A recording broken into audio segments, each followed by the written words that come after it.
बिस्मिल्लाहिर्रहमानिर्रहीम। आज के लेक्चर में हम इंशाल्लाह क्वेश्चन नंबर एक्सरसाइज 1.1 का क्वेश्चन नंबर 6 और क्वेश्चन नंबर 7 सॉल्व करने की कोशिश करेंगे। तो ये क्वेश्चन नंबर 6 में जैसे हमें दिए हुए ये टू मैट्रिसेस दिए हुए, एक मैट्रिक्स ये दिया हुआ है, दूसरा मैट्रिक्स ये दिया हुआ है और ये दोनों मैट्रिसेस आपस में बराबर है। इसमें हमने क्या करना है, अननोन वैल्यूज है हमारे पास। ये पहली पोजीशन में हमारे पास x है, इसको हमने फाइंड आउट करना है। या फिर z है, इसको फाइंड आउट करना है।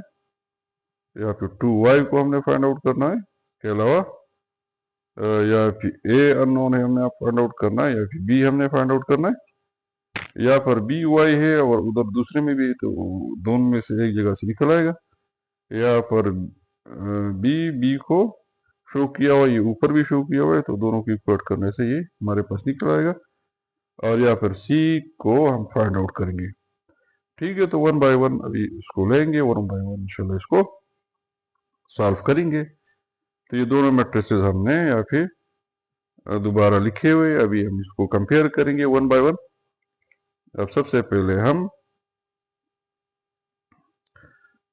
मैट्रिक्स वन के ये जो हमारे पास मैट्रिक्स वन में जो x+3 है, इसमें x को फाइंड आउट करेंगे। तो ये चूंकि पहले रो और पहले कॉलम में लाई कर रहे हैं, तो इसको हमने चलो A11 कॉलम दिया हुआ है और इसको अभी हम फाइंड आउट करेंगे। ठीक है, तो अभी जो हमारे पास x+3 है, ये पोजीशन फर्स्ट में लाई कर रहा है ना। ठीक है, तो इसको हम इक्वेट करेंगे इसके करिस्पॉन्डिंग एलिमेंट के साथ, जो कि हमारे पास ये मैट्रिक्स है, इसका जो इसमें इसका करिस्पॉन्डिंग एलिमेंट जो पहला एलिमेंट है हमारे पास 0 है। तो हम इस x+3 को बराबर लेंगे 0 के और फिर हम x की वैल्यू इसमें से निकालेंगे। तो इसको हम जब x+3 मीन यानी x+3 को हमने यहाँ पे 0 के बराबर लिए हुआ है ना। ठीक है, अब चूंकि हमें वैल्यू चाहिए x की, तो क्या करेंगे कि हम x को इधर ही रहने देंगे और जो हमारे पास 3 है हम इसको इक्वेशन के दूसरे साइड पे ले जाएंगे, तो ये हमारे पास -3 आ जाएगा। तो इसका आंसर मीन इसकी वैल्यू हमारे पास -3 आ जाएगी और ये यहाँ भी हमने वैल्यू निकाली हुई है। ठीक है, आगे बढ़ते हैं और अभी हम वैल्यू निकालेंगे z की, जो कि हमारे पास z कहाँ पे लाई कर रहे हैं, पहले रो की में एलिमेंट नंबर 2 है हमारे पास। ठीक है, यहाँ पर हमारे पास पहले रो में हमारे पास एलिमेंट नंबर 2 है, या फिर एलिमेंट पहले रो और दूसरे कॉलम में ये लाई कर रहा है। तो अब इसको हम किस तरह फाइंड आउट करेंगे, क्योंकि हमारे पास ये जो एलिमेंट हमारे पास है, ये रो फर्स्ट में दूसरे नंबर पे लाई कर रहे। तो दूसरे मैट्रिक्स इसमें अभी पहले रो में इसका जो करिस्पॉन्डिंग एलिमेंट है वो हम देखेंगे। तो इस रो में हमारे पास रो फर्स्ट में जो दूसरा एलिमेंट है वो 6 है। इसका मतलब ये है कि हम इस z+4 को बराबर लेंगे इस 6 के और फिर उससे हम z की वैल्यू निकालेंगे। तो यहाँ पे हमने नीचे लिए हुए z+4 को हमने बराबर लिया हुआ है 6 के, फिर हमने आगे इसकी वैल्यू निकाली हुई। हमने किस तरह निकाली है, हमने क्योंकि हमें वैल्यू निकालनी है z की, तो z को हम इधर ही रहने देंगे अपनी साइड पे और 6 को दूसरे साइड पे लिखा हुआ ऐसे ही लिख लेंगे। और ये वाला जो हमारे पास 4 है, इसको हम इक्वेशन के दूसरे साइड पे ले जाएंगे। जब दूसरे साइड पे ले जाएंगे तो ये +4 है, तो ये -4 हो जाएगा। ठीक है ना, तो जब ये -4 हो जाएगा और अभी अब 6 में से जब 4 माइनस करेंगे तो हमारे पास 2 आ जाएगा। तो 2 हमने इसका आंसर यहाँ पे लिखा हुआ है। आगे बढ़ते हैं, अभी हम जो वैल्यू निकालेंगे तीसरे एलिमेंट की, हमारे पास रो फर्स्ट में तीसरा एलिमेंट है। ठीक है, अब यहाँ पे हमारे पास रो फर्स्ट में तीसरा एलिमेंट 2y-7 है, जबकि दूसरे मैट्रिक्स में हमारे पास तीसरा एलिमेंट इसका जो करस्पॉन्डिंग है वो 3y-2 है। मीन्स इस 2y-7 को मैं इक्वल लूंगा 3y-2 के और फिर उसमें इन इक्वेशन में से मैं वैल्यू निकालूंगा। तो ये यहाँ पे हमने लिखा हुआ है ना, 2y माइनस 7 को हमने बराबर लिए हुए 3y माइनस 2 के। अभी हमने उसकी वैल्यू 5 किस तरह निकाली हुई, इसको जरा कैलकुलेट करते हैं। अब चूंकि हमने वैल्यू y की निकाली है ना, तो y यहाँ पर भी है 3y, यहाँ पर भी y है, और यहाँ पर कांस्टेंट है, यहाँ पर भी कांस्टेंट है। तो कांस्टेंट को इक्वेशन के एक साइड पे ले जाएंगे और जो y जिस जिनमें इन्वॉल्व है उनको दूसरे साइड पे ले जाएंगे।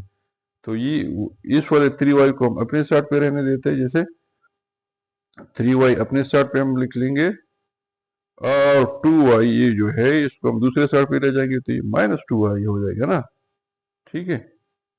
और माइनस 7 को अपनी साइड पे हम रहने देंगे, और ये जो प्लस 2 है इसको हम इक्वेशन के दूसरे साइड पे ले जाएंगे, तो ये प्लस 2 हमारे पास हो जाएगा, ठीक है। अब 3y माइनस 2 को हम आपस में 3y से 2y माइनस करेंगे तो हमारे पास y आ जाएगा ना, और माइनस 7 से में प्लस 2 करेंगे तो हमारे पास माइनस 5 आ जाएगा, ठीक है। तो ये हमने यहाँ पे इसकी वैल्यू यहाँ पे हमने लिखी हुई है, ठीक है। y की वैल्यू हमने माइनस 5 निकाली है। अगला जो अननोन है वो हमारे पास मैट्रिक्स 1 में a की वैल्यू हम निकालेंगे। तो a की वैल्यू हमारे पास, क्योंकि ये रो 2 में दूसरी पोजीशन पे लाई कर रहे हैं, तो दूसरे मैट्रिक्स में रो 2 में हम ये यहाँ पे देखेंगे रो 2 में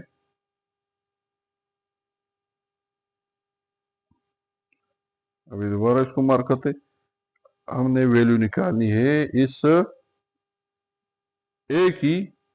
तो ये रो 2 में लाई कर रहा है, और रो 2 में जो हमारे पास दूसरा मैट्रिक्स है ये उसका रो 2 है, और उसका दूसरा एलिमेंट जो कि हमारे पास 3 है। तो इसका मतलब ये है कि a माइनस 1 मैं बराबर लूंगा माइनस 3 के, जो कि मैंने यहाँ पे लिया हुआ है, ठीक है। अब इस इक्वेशन को मैं सॉल्व करूंगा, क्योंकि मुझे वैल्यू निकालनी है किसकी, a की वैल्यू निकालनी है। तो मैं a को इधर ही रहने दूंगा, और इस माइनस 1 को इक्वेशन के दूसरे साइड पे ले जाऊंगा। तो माइनस 3 चूंकि ऑलरेडी दूसरे साइड पे मौजूद है, और माइनस 1 को दूसरे साइड पे जब मैं लेके जाऊंगा तो ये प्लस 1 हो जाएगा। अब दोनों के मैं जब आपस में सॉल्व करूंगा, माइनस 3 प्लस 1, तो ये हमारे पास माइनस 2 आ जाएगा, और ये आंसर हमने यहाँ पे लिखा हुआ है, ठीक है। आगे बढ़ते हैं अगले पार्ट की तरफ, जिसमें हमने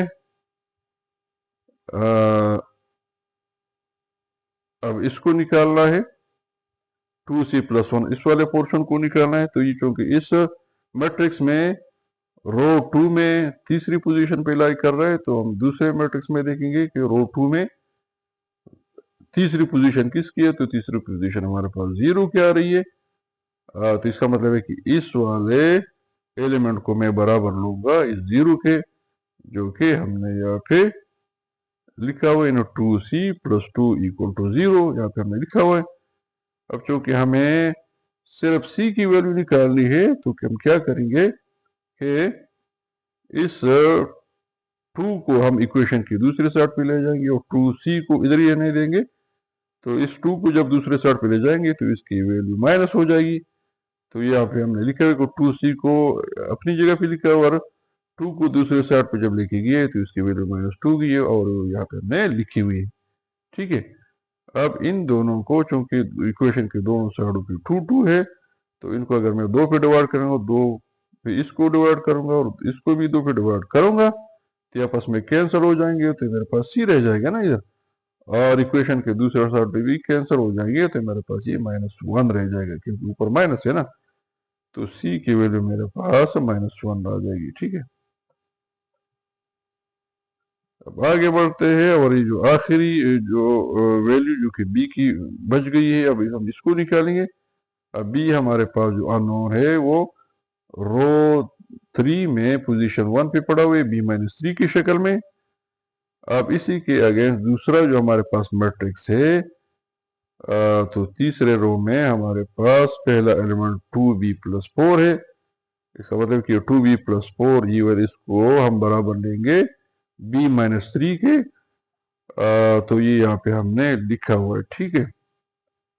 अब चूंकि हमें वैल्यू निकालनी है b की, तो हम क्या करेंगे कि b को एक साइड पे लेके जाएंगे और कांस्टेंट को दूसरे साइड पे लेके जाएंगे। तो जैसे हम क्या करेंगे कि 2b को इधर ही रहने देंगे, 2b इधर ऐसे ही लिख लेंगे, और ये जो b है ये वाला, इसके दूसरे साइड पे जब लेके जाएंगे तो ये माइनस हो जाएगा, -b इक्वल टू, अब चूंकि ये -3 अपने साइड पे रहेगा और ये जो +4 है ये दूसरे साइड पे लेके जाएंगे तो ये -4 हो जाएगा हमारे पास। अब 2b में से अगर b हम माइनस करेंगे तो हमारे पास b आ जाएगा ना, इक्वल टू, अब -4 -3 को जब आपस में ऐड करेंगे तो हमारे पास -7 आ जाएगा, और ये यहाँ पे हमारे पास वैल्यू इसकी लिखी हुई है। इसके साथ ही हमारे क्वेश्चन नंबर 6 के सारे अननोन पार्ट सॉल्व हो गए, और ये हमें उसकी एक समरी लिखी हुई है कि a हमारे पास -2 है, b -7, c -1, x -3, y -5 और z-2, ये सारी वैल्यूज हमने निकाली है। अब क्वेश्चन नंबर 7 हम सॉल्व करेंगे। क्वेश्चन नंबर 7 में हमें क्या दिया हुआ है कि solve the following matrices for A B C D. हमने ये मैट्रिसेस हमें दिए हुए कि ये मैट्रिक्स बराबर है इसके, और उसके मदद से हमने ए बी और इस तरह सी डी की वैल्यूज निकालनी है। तो अब किस तरह निकालेंगे, वही रूल हम अप्लाई करेंगे जो इक्वल मैट्रिसेस की, इन्हें दो मैट्रिक्स अगर आपस में बराबर होंगे तो इनके जो करस्पॉन्डिंग एलिमेंट्स है वो भी आपस में बराबर होंगे, उनसे हम इक्वेशन बनाएंगे, उन इक्वेशन को आपस में कंपेयर करेंगे और इस तरह हम अननोन वैल्यूज निकालेंगे, ठीक है। तो ये हमने लिखा कि मैट्रिक्स आपस में बराबर है तो इनके करस्पॉन्डिंग एलिमेंट बराबर होंगे। तो अभी इनमें से हम कुछ इक्वेशन निकालेंगे, जैसे हमारे पास ये मैट्रिसेस हमने यहाँ पे लिखे हुए, ठीक है। अब पहले वाले यहाँ से स्टार्ट ले लेते हैं कि हमारे पास जो पहला एलिमेंट है ये a प्लस बी है ना। अब चूंकि दोनों मैट्रिक्स बराबर है तो a प्लस बी हमारे पास बराबर होगा इस पहले एलिमेंट -1 के। इसका मतलब ये कि a प्लस बी को हम बराबर ले लेंगे -1 के।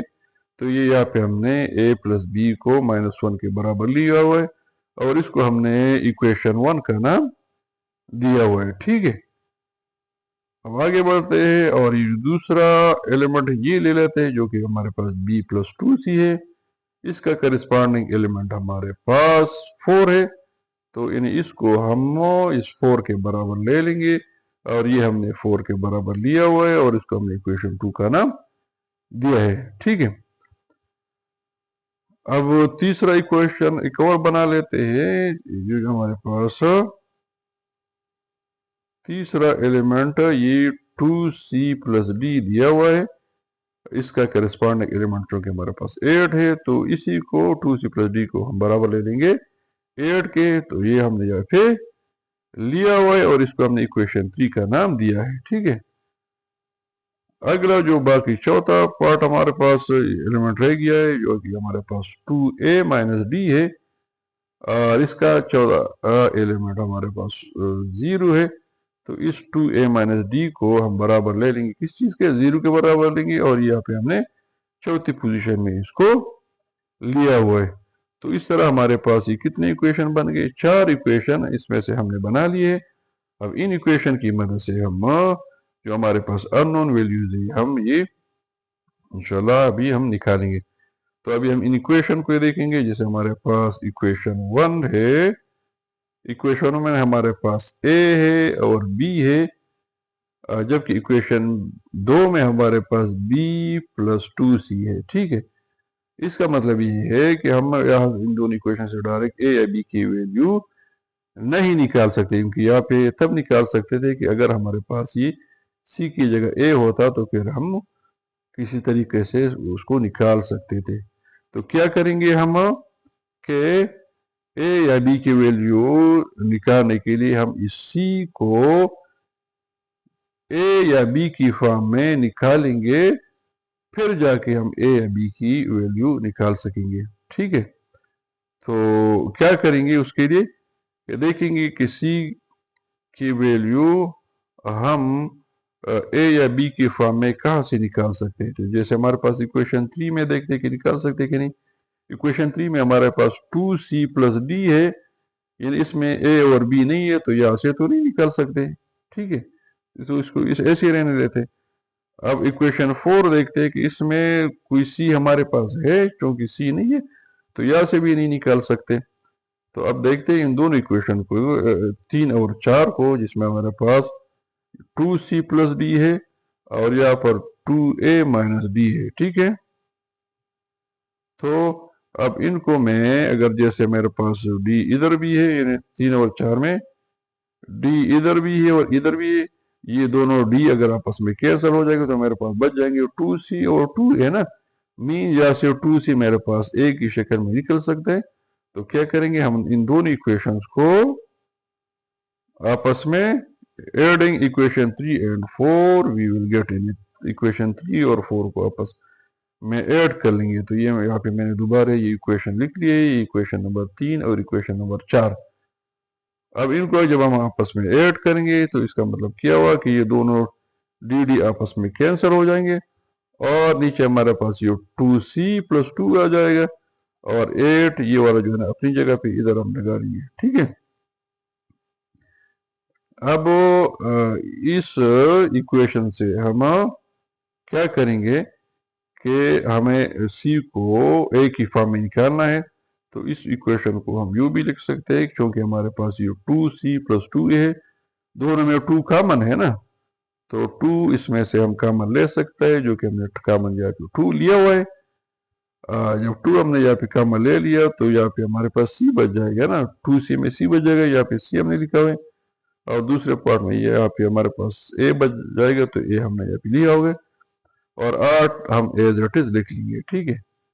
अब चूंकि यहाँ पे इक्वेशन के दो साइड पे यहाँ पे 8 है, यहाँ पे 2 है, हम दोनों को 2 पे डिवाइड करेंगे तो हमारे पास ये 2 कैंसिल हो जाएगा, तो सिर्फ c प्लस a रह जाएगा और ये वाला साइड 8 जब 2 पे डिवाइड होगा तो ये 4 रह जाएगा। तो हमारे पास c प्लस a की वैल्यू क्या आ जाएगी, 4 आ जाएगी। अब चूंकि हमें वैल्यू c की चाहिए तो c की वैल्यू हम निकालेंगे, तो c को हम इधर ही रहने देंगे, a को इक्वेशन के दूसरे साइड पे ले जाएंगे तो ये हमारे पास क्या हो जाएगा, 4 माइनस a हो जाएगा ना। तो ये हमारे पास एक और इक्वेशन हमने c की निकाल ली a की फॉर्म में। अब आराम से हम इसको पुट कर सकते हैं और वैल्यू a या b की निकाल सकते हैं। तो इस इक्वेशन को हमने इक्वेशन a का नाम दे दिया, ठीक है।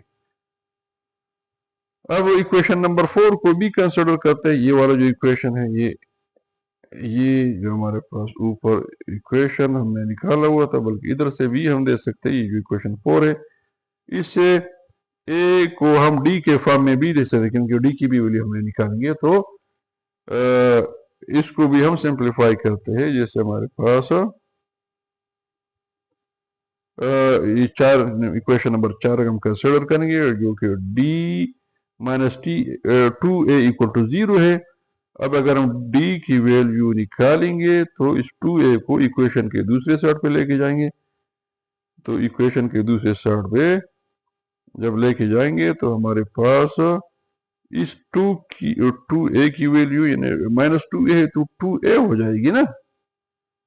तो ये मतलब ये कि d की वैल्यू हमारे पास क्या हो जाएगी, d is equal to 2a हो जाएगी और इसको हमने इक्वेशन b का नाम दे दिया, ठीक है।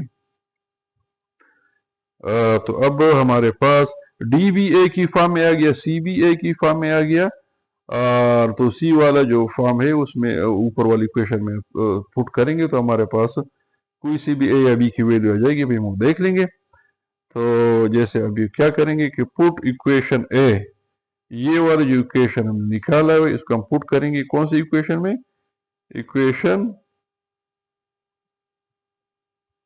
इक्वेशन ए, जो कि हमारे पास है c equal to 4 minus in equation 2। Equation 2 में इसको पुट करेंगे। इक्वेशन 2 हमारे पास ऊपर लिखा हुआ है, जो कि हमारे पास ये है, ये इक्वेशन है हमारे पास इक्वेशन 2, यानी means b plus 2c equal to 4, ये हमारे पास इक्वेशन 2 है। अब इसमें सी की वैल्यू हम पुट करेंगे। सी की वैल्यू चूंकि हमने निकाली है ना, सी की वैल्यू हमने क्या निकाली, 4 माइनस ए। तो अब सी की जगह मैं 4 माइनस ए पुट करूंगा। तो जब 4 माइनस ए में पुट कर लूंगा, इन्हें बी अपनी जगह पे आ जाएगा, ये अभी आ गया। टू भी अपनी जगह पे हम लिख लेंगे, ये अपनी जगह पे लिखेंगे। और सी की जगह मेरे मैं क्या लिख लूंगा, 4 माइनस ए है ना, तो ये मैं 4 माइनस ए यहाँ पे मैंने लिखा हुआ है। इक्वल अपनी जगह पे मैंने यहाँ पे लिखा हुआ, और 4 यहाँ पे अपनी जगह पे आ जाएगा। ठीक है, अब इसको सिंप्लीफाई करेंगे। जब सिंप्लीफाई करेंगे तो b ये देखो अपनी जगह पे आ जाएगा, और 2 मेरे पास जो ये 2 है, 2 4 के साथ मल्टीप्लाई होगा तो 8 आ जाएगा ना, तो हमारे पास ये 8 यहाँ पे लिखा हुआ है। इस तरह यही 2 जब ये a माइनस ए के साथ मल्टीप्लाई होगा तो -2 आ जाएगा ना, तो -2 ए भी यहाँ पे लिखा हुआ है, और इक्वेशन के दूसरे साइड पे हमने 4 लिखा हुआ है। अब इसको मजीद जब सिंप्लीफाई करेंगे तो चूंकि ये देखे बी को हम नीचे अपनी जगह पे लिख लेंगे, और -2 ए बी नीचे उतार देंगे, और ये 4 इक्वेशन के दूसरे साइड पे, और 8 को जब हम इक्वेशन के दूसरे साइड पे लेके जाएंगे तो -8 हो जाएगा ना। अब 4 में से अगर -8 हम उसके साथ ऐड करेंगे तो उसका रिजल्ट -4 आ जाएगा ना। तो फिर बी यानी बी -2 की वैल्यू हमारे पास क्या आ गई, 4 आ गई। तो यहाँ से हमने हमारे पास एक और इक्वेशन हमें मिल गया b-2a की फॉर्म में। अब हम इस इक्वेशन को इक्वेशन 1 या 2 के साथ कंपेयर करके आराम से b या a की वैल्यू निकाल सकते हैं। अब ये इक्वेशन हमने किस चीज के साथ अभी कंपेयर किया हुआ है, नाउ सब्ट्रैक्ट इक्वेशन नंबर 1 जो कि हमारे पास क्या, a plus b is equal to -1 from above equation. इस इक्वेशन से हम इक्वेशन नंबर 1 माइनस करेंगे। तो ये इक्वेशन, ये वाली इक्वेशन हमने यहाँ पे लिखा हुआ है, यानी ये b-2 इज इक्वल टू -4 हमने यहाँ पे लिखा हुआ है, और इससे हमने माइनस करना है कौन सा वाली इक्वेशन, इक्वेशन नंबर 1 को, जो कि हमारे पास है a plus b equal to -1, या फिर b प्लस ए भी उसको लिख सकते हैं, b plus a equal to -1। अब इनको चूंकि हम सब्ट्रैक्ट करेंगे तो सब्ट्रैक्ट का मतलब ये है कि इनके साइन चेंज हो जाएंगे। ये प्लस है तो ये माइनस हो जाएगा, ये प्लस है ये भी माइनस हो जाएगा, और ये -1 +1 हो जाएगा। ठीक है, अब ये चूंकि b ऊपर प्लस है नीचे माइनस है, ये आपस में कैंसिल हो जाएंगे, और -2a -3a हो जाएगा, तो ये -3 हमने यहाँ पे लिखा हुआ है। इसके अलावा -4 + 1 इसका रिजल्ट हमारे पास -3 आ जाएगा ना। अब इन दोनों को हम अभी अगर 3 पे डिवाइड करेंगे, इसको भी और इसको भी 3 पे डिवाइड करेंगे तो हमारे पास ये कैंसिल हो जाएगा, तो -1 आ जाएगा ना, यानी -a इक्वल टू -1 आ जाएगा ना इसका रिजल्ट। अब माइनस माइनस एक दूसरे के साथ कैंसिल हो जाएगा, तो हमारे पास a का रिजल्ट 1 आ गया। अब a का रिजल्ट हमने निकाल लिया। अब आराम से अब सारी वैल्यूज a की मदद से निकाल सकते हैं, क्योंकि b भी हमारे पास a की फॉर्म में मौजूद है, और d भी हमारे पास a की फॉर्म में मौजूद है, और c भी हमारे पास a की फॉर्म में मौजूद है। तो अभी निकालते सारी चीजों को। Now for finding b we will put a equal to 1 and equation 1। हमारे पास इक्वेशन 1 मौजूद है, और इक्वेशन 1 हमारे पास क्या है कि a plus b equal to -1। अब a की वैल्यू हमने निकाली है, क्या निकाली, ये हमने 1 निकाली है। तो मैं क्या करूंगा कि a की जगह, इस a की जगह में 1 लिख लूंगा, b अपनी जगह पे लिख लूंगा, -1 भी अपनी जगह पे आ जाएगा। ठीक है, अब चूंकि हमने यहाँ की वैल्यू b की निकालनी है, तो b इक्वेशन के अपने साइड पे हो जाएगा, -1 दूसरे साइड पे है। इस वाले -1 को जब मैं दूसरे साइड पे लेके जाऊंगा, ये +1 है ना, तो ये -1 हो जाएगा, -1 ऐड होगा तो ये -2 हो जाएगा। इसका मतलब है b की वैल्यू हमारे पास क्या आ गई, -2 आ गई, और यहाँ पे हमने लिखी हुई है। ठीक है, अब c के वैल्यू हम निकालने के लिए क्या करेंगे कि for finding c we will put a equal to 1 in equation a. Equation ए में चूंकि ए और सी की फॉर्म में है तो उसमें हम पुट करेंगे ए की वैल्यू की विच इज, और वो हमारे पास वो इक्वेशन ए क्या है, वो हमारे पास ये है कि c equal to 4 minus A, ये ऑलरेडी हम निकाल चुके हैं। ये इक्वेशन ए आप दोबारा देख भी सकते हैं, c equal to 4 minus A, अगर आपको नहीं है c equal to 4 minus A, ये देखो लोगों को नजर आ रहा है ये equation c equal to 4 minus A, ठीक है। अब इस इक्वेशन में हम क्या करेंगे, c इक्वल टू